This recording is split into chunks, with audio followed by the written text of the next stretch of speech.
Olá, tudo bem? Uma das perguntas que nós deveríamos fazer para nós mesmos há muito tempo: será que nós nascemos de novo?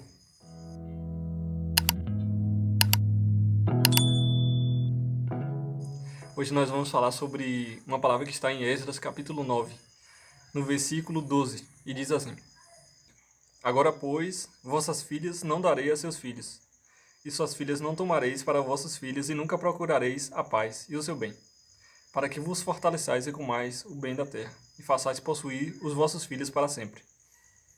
E depois de tudo que nos tem sucedido por causa das nossas más obras e da nossa grande culpa, ainda assim tu, ó nosso Deus, estovaste que fôssemos destruídos por causa da nossa iniquidade, e ainda nos deste livramento como este. Tornaríamos, pois, agora a violar os teus mandamentos e aparentar-nos com os povos dessas abominações? Não te indignarias tu, assim, contra nós até de tudo nos consumires, até que não ficasse resto, nem que escapasse? Ah, Senhor, Deus de Israel, justo és, pois ficamos escapos. Como hoje se vê, eis que estamos diante de ti no nosso delito, porque ninguém há que possa estar na tua presença por causa disso. O livro de Esdras é muito rico em muitos pontos, principalmente nas orações que ele faz a Deus. E nós também podemos observar uma história de superação, porque logo quando Esdras descobriu, que os israelitas estavam casados com mulheres estranhas, ou seja, o povo de Deus não poderia se misturar com outros povos, não poderia casar com povos diferentes. Por exemplo, um brasileiro casar com uma chinesa. Naquele período não era possível porque Deus ele queria separar o povo dele das abominações que as outras nações faziam. Ele queria separar um povo de uma cultura que fazia parte daquela região, daquela nação que estava ao redor ou que estava nas proximidades. Só que Deus levanta Esdras para reconstruir, fazer a reconstrução do segundo templo. E depois que ele descobre que os israelitas, estavam casados com mulheres estranhas, ele se joga na presença do Senhor e começa a confessar o pecado do povo. Começa a buscar arrependimento, a buscar uma resposta de Deus para aquela situação que ele estava vivendo. E em um certo momento ele fica muito abatido. Outras pessoas começam a ajudar Esdras nesse problema que surgiu. O templo já estava construído, só que muitos dos israelitas estavam fora do mandato do Senhor. E uma coisa interessante que ele fala no versículo 14, ele diz assim: Tornaremos, pois, agora violar os teus mandamentos? Nós podemos falar sobre o novo nascimento. Quando a pessoa nasce de novo, ela tem um novo espírito.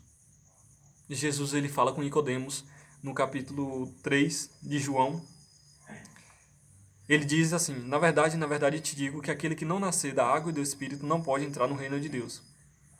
O que é nascido da carne é carne, e o que é nascido do Espírito é Espírito. Então, fazer a vontade de Deus de uma forma perfeita, de forma plena, sem a ajuda do Espírito Santo, nós não vamos conseguir.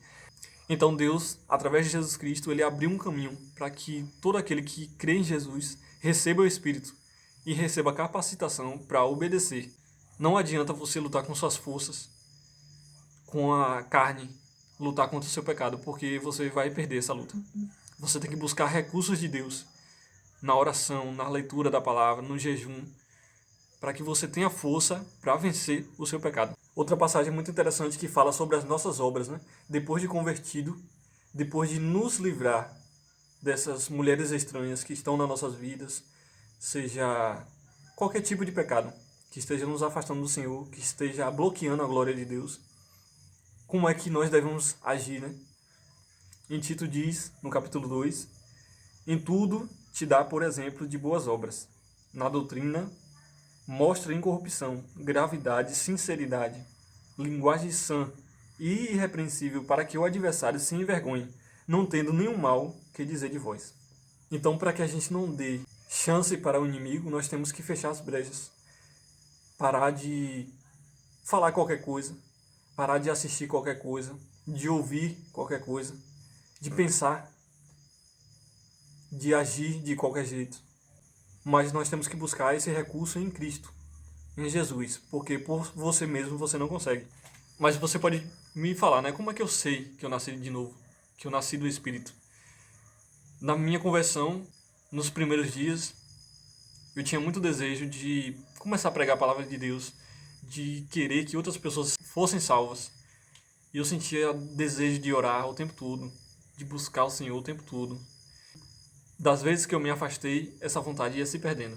Mas quando eu me aproximo de novo, quando eu começo a buscar novamente em oração, em palavra, eu começo a voltar a esse sentimento.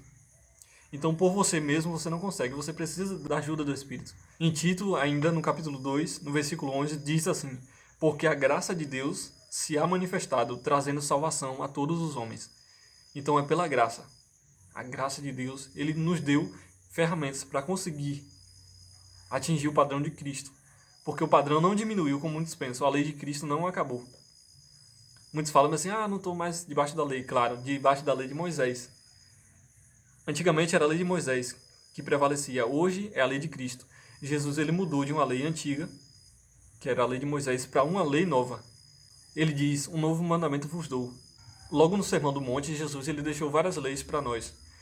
Para sermos mansos, para sermos humildes, perdoar os nossos inimigos, orar por aqueles que nos perseguem, levar a nossa cruz, isso tudo são mandamentos. E por que o desejo de Deus para nos santificar, né? Porque na Bíblia diz que Deus ele é santo. Ele fala, santifique-se, porque eu sou santo. Sede santo, porque eu sou santo. No versículo 12, do capítulo 2 ainda de Tito, diz assim, ensinando-nos que renunciando à impiedade e às concupiscências mundanas, vivamos nesse presente século sóbria, justa e piamente. Então, da mesma forma que Esdras ele fez essa separação entre as mulheres estranhas e o povo israelita, nós temos que fazer na nossa vida. Tirar aquilo que está sendo um bloqueio para nós conseguirmos servir ao Senhor de forma plena. Porque muita gente acha que está servindo a Deus de forma fiel, mas não está. Dedica muitas vezes mais tempo às coisas aqui da terra do que a Deus, do que buscar o Senhor. Na Bíblia diz que o desejo de Deus é que a gente seja santo, porque Ele vai voltar para buscar a sua igreja, né? Como está falando aqui no versículo 13, aguardando a bem-aventurada esperança e o aparecimento da glória do grande Deus e do nosso Senhor Jesus Cristo. Não é de qualquer jeito que nós vamos subir no arrebatamento. Tem que ser um povo santo, um povo que esteja com a intenção de ser santo, de estar buscando ao Senhor. Na Bíblia cita, né, em 2 Crônicas, capítulo 12, versículo 14, diz assim, e fez o que era mal, porquanto não preparou o coração para buscar o Senhor. Então o coração fala da intenção, fala da mente. Se você tem a intenção de buscar a Deus, você vai tirar as distrações do caminho, para que você chegue até o trono da graça. Então tire as mulheres estranhas, tire os ídolos do seu caminho para ir buscar o Senhor. Porque você precisa se santificar, você precisa estar limpo para aquele grande dia, né? E para fazer a obra de Deus também, nós temos que estar limpos. Eu deixo essa meditação e peço que você abra essas passagens depois e leia, e releia, para que você possa compreender melhor e mais profundo, né? A palavra do Senhor. Fique na paz e até o próximo vídeo, se Deus quiser.